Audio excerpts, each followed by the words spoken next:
think and grow' rich Napoleon Hill's author তেখেতে কি কৰিলে 500তকৈ বেছি অধিক মিলিয়নিয়াৰক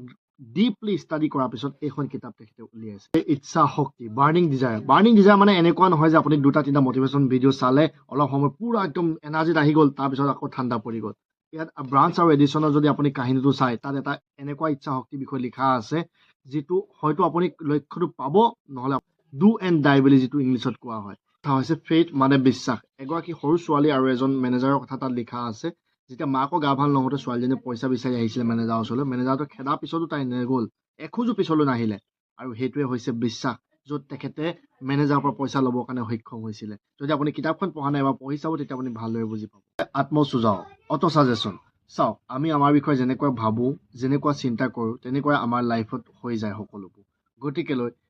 আফাৰ্মেশ্যনৰ যোগেদি আপুনি নিজৰ অৱচেতন মনক